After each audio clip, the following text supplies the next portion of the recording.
Damon Martin, MMA fighting here with the legend, the icon, one of the greatest fighters of all time, and he will be making his return to the boxing ring coming up on June 19th. Welcome in the phenom, Vitor Belfort. Vitor, welcome back. Thank you so much for taking the time for me. I appreciate it. Oh, what a joy. What a pleasure. I love your background. Thank you so much, Vitor. So Vitor, we spoke, it's been a few months now, but we spoke, after you had signed with One Championship, you were looking forward to making your debut there. I'll come back to them in a second, but how did this boxing thing come about? Like, how did this happen? So this is started thousands of years ago when I made my debut for MMA. I remember back in the days, you can only do one martial arts. And I remember all the jiu-jitsu guys, the mentality is like jiu-jitsu. And I said, no. And I was used to train boxing, hiding from Carlson.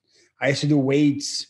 Everything was hiding because they don't allow you to do it. So that's I want to bring you back because that will give you concept how far I go. So, and then I remember that I shocked the world. People expected me to come and do arm bars like Royce Gracie. And I come and start putting guys out. And they call me the Phenom for this reason. And with the lightning speed, with the hands. So boxing actually becomes my biggest martial arts. And I create a system called boxing martial arts. It's literally like the way we strikes, MMA fighters strikes. We strike it from different angles and different forms of strikes. So that's where my passion comes with boxing. And I love boxing. Of course, I study all the type of defense, the type of guard, the cross guard of, Joe Frazier, was when he fought Ali. We have the shuffle Ali. We have so many types of the ways of boxing. Now you have the defense of Mayweather. And I come with the speed of Mike Tyson and the ferocity, like the accuracy. So that's been my background. And then translating to the MMA career, I transfer for one, and for the pandemic hit, they could not find me a fight.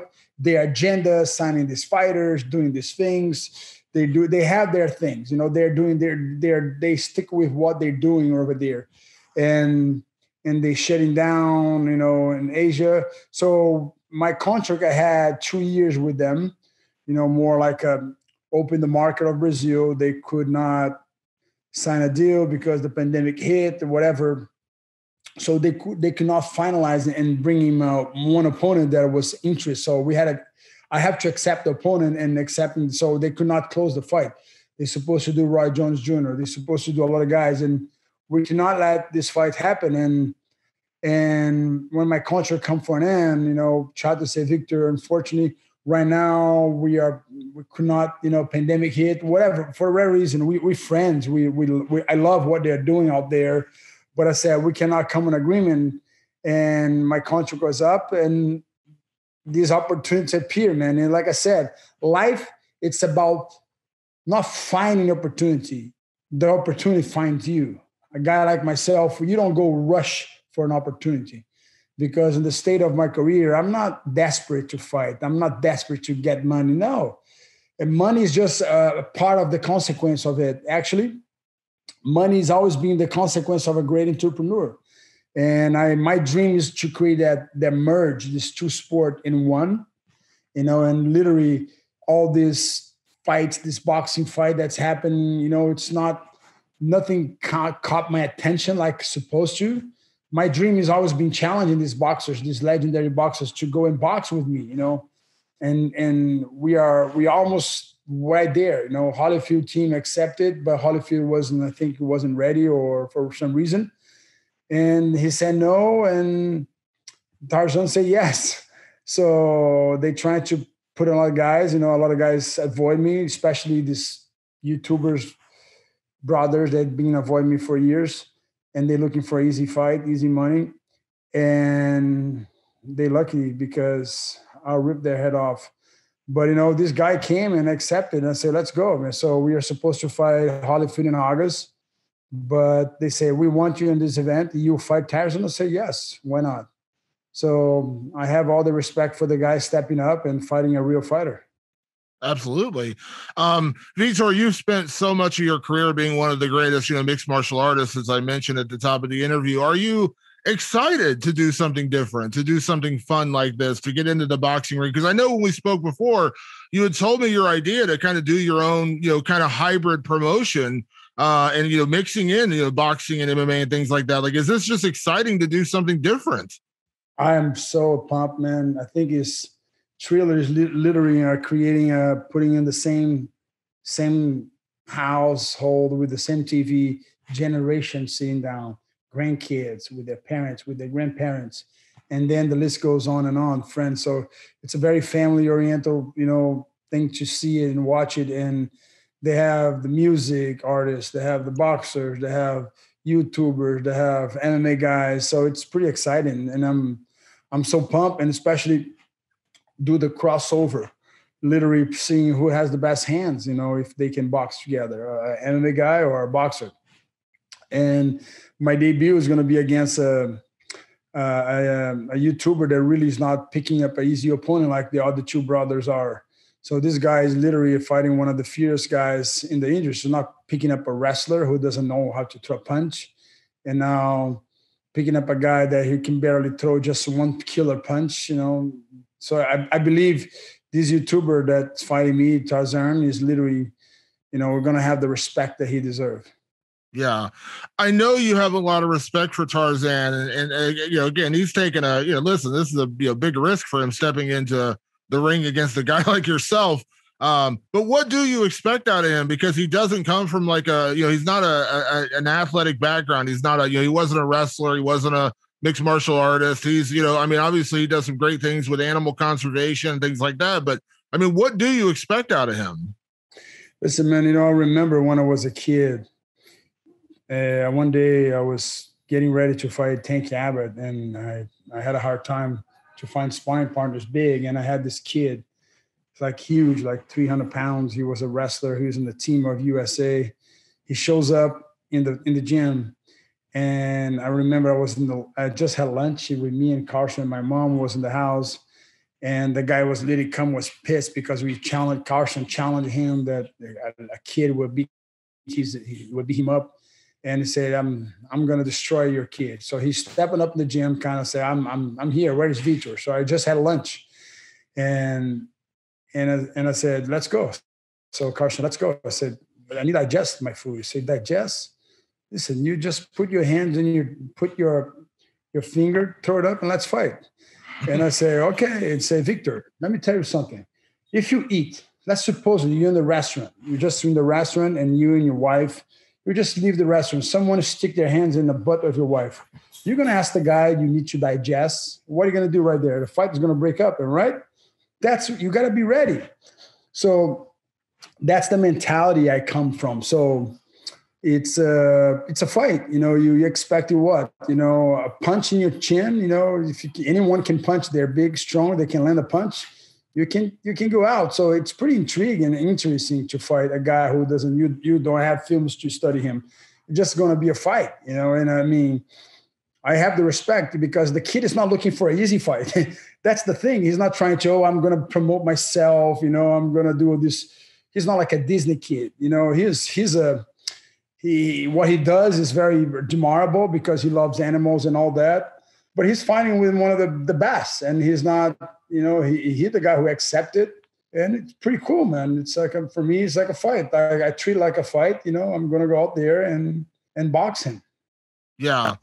We've seen it lately, Vitor. A lot of MMA fighters have been, crossing over into boxing and talking about crossing over into boxing. And listen, I'm never going to fault anyone for making a payday. Listen, I'm not, Tyron Woodley is getting paid really well to fight Jake Paul. Good for him. I'm not going to fault the guy for making a payday, but we've not seen, guys who are well-known in strikers. Now, Anderson Silva, guy, obviously you're familiar with, he's going to be doing a boxing match soon, but you're a guy who, you've shown your hands. We know what you can do with your striking, but what do you, I don't know. Do you not like that MMA guys are crossing over? Are the wrong MMA guys crossing over? Is it just about the money? Like, what do you think about this as a guy who's, spent so much of your career in MMA? So that's my philosophy is simple. I wish MMA fighters knew they are independent contractors. Okay. So follow with me, okay? When you're talking about sport, you have like an organization like NBA and NFL, MLB. So they have like a law, a cap, a minimum. So you have like a bunch of rules. In MMA, you become an entertainer. You first become, and then you become an athlete. First, entertaining. Second, you become an athlete. You see what Conor McGregor did. He created a shift. He was the smartest guy ever. Why? Because he was a great fighter, but he became entertaining first. And that's how he got it. So the money. So the structure pay role in MMA is different than in all the sport, even boxing. Boxing sometimes like I'm going to fight a co-main event, one of the best boxer of all time. And sometimes people say, who that guy? He's the best boxer of all time. They don't know. And I say, how you don't know?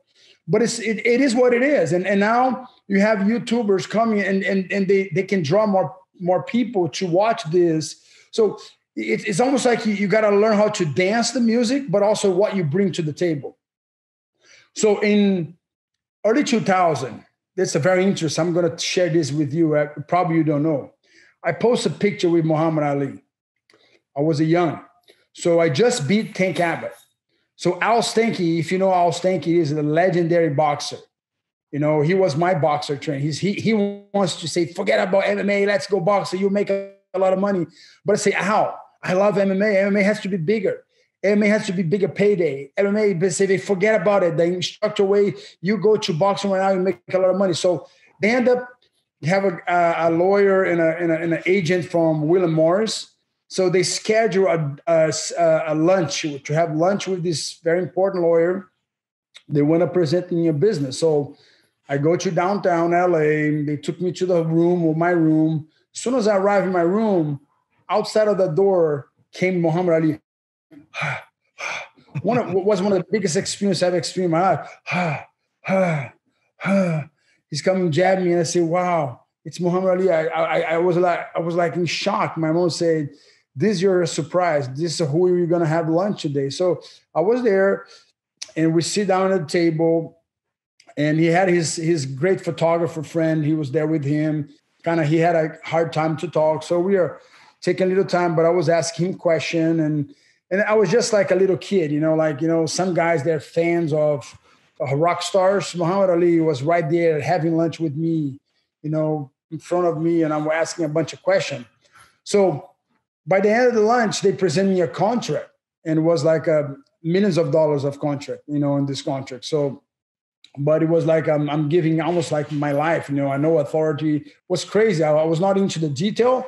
The only thing I remember saying, do you have the money right here, right now? I say, no, the way we pay you, the compensation, this was very tricky.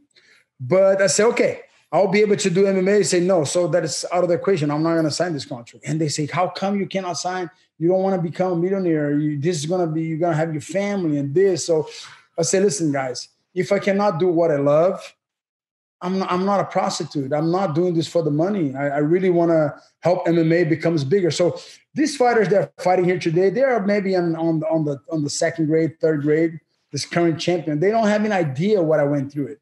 What I did for MMA. So I'm literally paving the way. So every fighter there right now making money in MMA, they should thank me for everything I did. Not just me, but all the guys as well.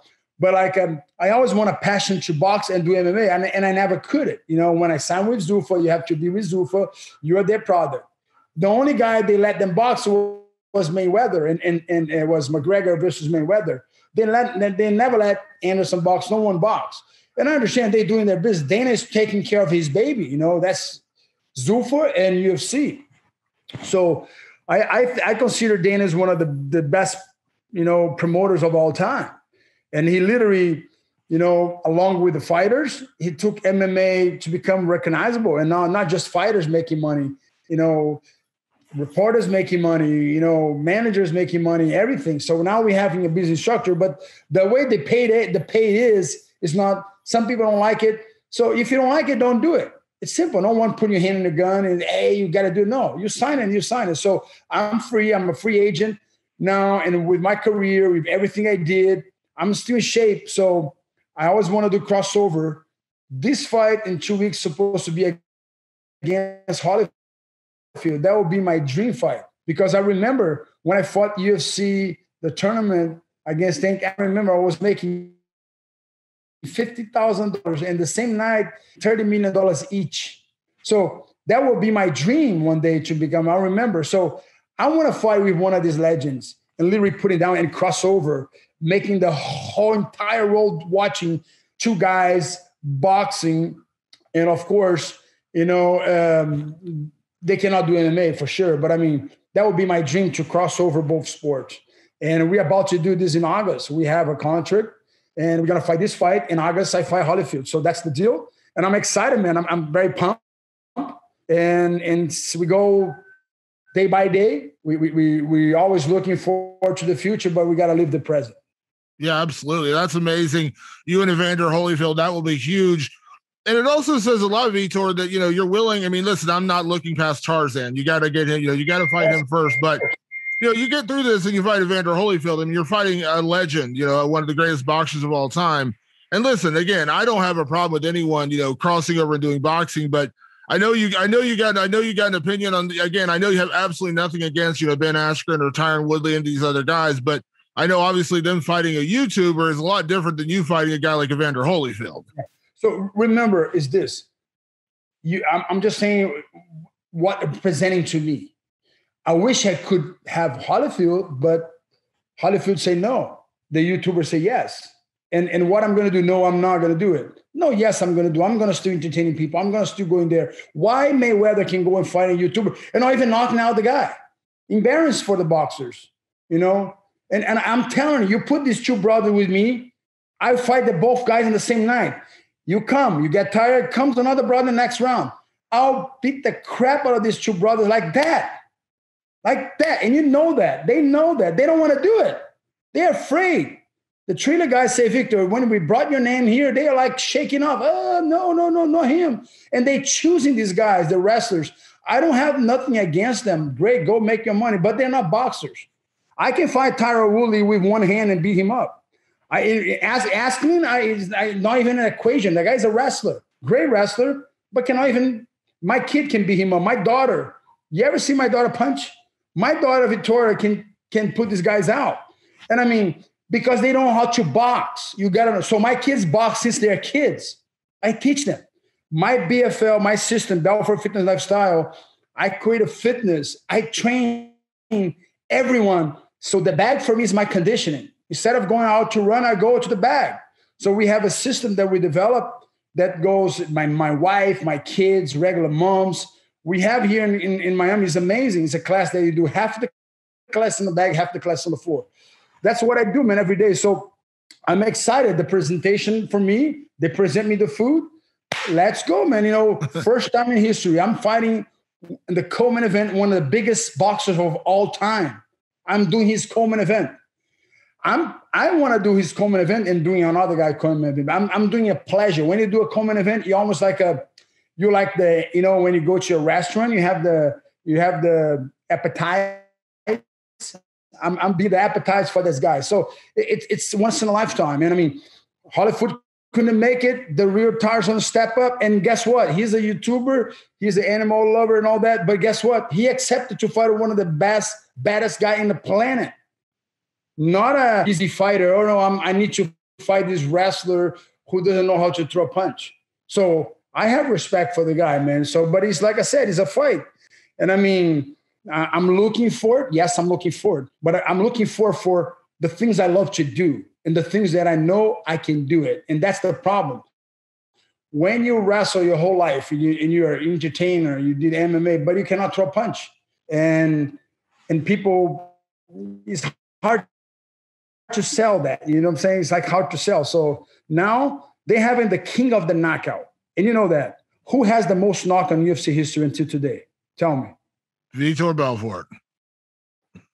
It was a time for they bring the real striker to the crossover. So now it's coming. It's happening. It's about to happen. I'm happy with this dream that's supposed to be years ago, but I could not make it because of contract and my passion. So I'm doing that for the money. No, the money is a constant. Actually, I'm going to be donating a lot of part of this money for my nonprofit organization called Together for Them. Together for Them was me and my wife. We opened. It's a business of families and suffer from, this devastating thing that happened in America, this epidemic called human sex trafficking. So it's every hour, 120 people get missing. Every hour, 120 people get missing, and 50% of these numbers are kids. And they're going to be sold in the sex trafficking industry. And right now, it's an epidemic. It's growing so big, and we need to fight this fight together. And that's where I fight this fight with me. And that's one of the reasons I'm doing that as well. Oh, that's amazing. That's so amazing. Vitor, before I get you out of here, you mentioned, of course, August, Evander Holyfield. That is the dream. Hopefully we will see that fight in August. But can I ask you your long-term plans? I mean, obviously, now we've seen these fights are available to you. Evander Holyfield is a dream fight. Mike Tyson is back. Obviously there's other opportunities. Roy Jones obviously had to fight with Mike Tyson. Like, would you look and say that, you'd like to continue doing boxing in the future? Are you still open to MMA? What is your future? My future, like I said, is to merge this two sport in a fair rule that they can only use your wrists. Okay, in boxing, you have that's my dream. So if you ask what's my dream, is to do a striking event just with punching, no kicking, no elbow, no ground, only with your hands. But you're not allowed to do Superman punch. You're not allowed to do spinning punch. You're not allowed to do different holding with one hand punch. So you're not allowed to punch the way we punch, the way we learn how to punch. So hopefully one day we can merge these two sports together and literally breaking the record in pay-per-view, putting the see who has, even the ground for both athletes, but in the way that only with your hands. And I even designed a glove for that, man. You got to see the glove. When you see the design, you're going to love it. So it's like no finger exposed. It's amazing. So that's my dream. But instead, I can box anyone right now. I'll box, what's his name? Tyson Fury. I'll box him. And I guarantee, man, I will give him a fight. And I mean, I'll box anyone. I'm literally like, excited for this opportunity. And I mean, but let's go with the legendary fighters, the people that literally paving their way and entertaining the people and giving people what is the art of boxing. It's just great, man. Boxing is so much art. It's so much pleasure. It's so much with these shows, have singers, thrillers making this event that's called experience in your house and inside. If you can be present, like it's going to be here in Miami, 40,000 people, first time in the history. We're going to be in the Marlins. If you cannot come here, man, I'm telling you, if you can, get your savings, man. Get your Bitcoin change. You got to be in that fight. I love it. I'm looking forward to this, Vitor, and I'm excited. Obviously, I'm not looking past Tarzan, but I'm already excited about you and Holyfield. I mean, that is an amazing fight. I hope we get to see that in August because you gave me chills talking about you and Holyfield fighting in August. So I'm already excited about that one too. Yeah. So like I said, now we got to go take care of Tarzan, man. Like I said, this jungle, I'm not a cub, I'm undomesticated animal. And he knows it's a fight, but all the respect for the guy, man. He's not looking like these YouTubers, brothers, a bunch of, I'm sorry, that's the word, CC. I don't know, that's the word, a bunch of CCs from Disney, looking for an easy opponent. A guy's 210 pounds looking to box a guy with 150. What a coward, So that's it, man. I'm looking for challenges, and I'm accepting the challenges. So my opponent, and that's what we have, June 19. Don't miss out. Buy Triller. We have the best card, one of the best boxers of all time. The guy who beat Lomachenko, man. It's like, if you know boxing, in like I said, people say Lomachenko is unbeatable. That guy beat him, and he's fighting. I'm doing his co-main event, and I'm so excited to be, on that card and be able to, in 3 years of not being in a combat sport and being back, and the Phenom is back. Throw the names out there. I'm in. We got all these names you said. I'm in, man. I'm in for a fight, for entertaining, and be able to give back. And like I said, every time I'm stepping in, big percent of my income is going to go for the Together for Them, because we are fighting this evil that is happening in our own eyes here, especially in America. And if you want to know something, I want to share this with you. And please, it's a very personal, because, you know, my sister's not here since 2004. And I mean, they made a study and see why sex traffic is just not stopping growing. And the number one cause is because you can sell the same people over and over again. So you use that girl, and usually she ends up commit suicide or whatever. She died from overdose. So they usually, a 12-year-old, they get sold 20 times a day. 20 times a day. So, and the other thing that is very important too, why this injury is so big, it's simple. If you consume any type of pornography, if you go to a strip club, if you go to any type of pornography, that's the reason they say, if you stop the pornography, if you stop with this sex selling agenda that America has, and right now they're trying to put in our kids, you know, become sex young. No, let them be kids. Stop with that move. You know, especially Hollywood, stop with that move. Let them be kids. Let them play with Legos. Let them play with dirt. Let them get out the iPad. You know, put your kid with creating things. You know, let them develop in a good way. And so, if you consume pornography, you are the biggest reason why sex traffic and human traffic is growing right now. So I want you to know that. Sleep on that. I know it's hard. It's addiction. I know it's just like a drug. To get out of this addiction, you need help. Find help, but you get out of this addiction. It's just like alcohol. Find a help, like AA. Find someone. Get off, because if you are supporting pornography and any type of pornography, you are sponsoring sex trafficking and human trafficking. So that's my message. That's my fight, that you can come fight with me. Absolutely, Vitor. Well, that's amazing you're doing that. It's amazing you got your foundation working with that, and it's amazing you're putting time and effort towards that as you're also fighting with your career. Vitor, thank you so much for taking the time for me today. You know, I appreciate it. Obviously, have a good couple of days of training. Your fight's only a few days away now, but have a good couple of days of training. Obviously, best of luck in the fight, and let's catch up after when we get that Holyfield fight. We got to talk again. I will see you there. Or no, are you coming? I'm not coming to this one, but I promise I will be at the Holyfield fight. I'm going to have to go send the plane to you, man. I need you there, because guess what? I'm so thankful for what you do for our sports and what you really are putting out there, you know, and just hearing your voice give me pleasure to see that you believe in the sport, and you spend your whole time, your efforts, your money, your everything, your resource, to believe that MMA now can become a payday for reporters. So it's pretty cool. It's pretty absolutely cool. Absolutely. Vitor, thank you so much again. Look forward to next weekend. Look forward to the fight, and let's talk again soon. Okay. Amen, brother. God bless you, man.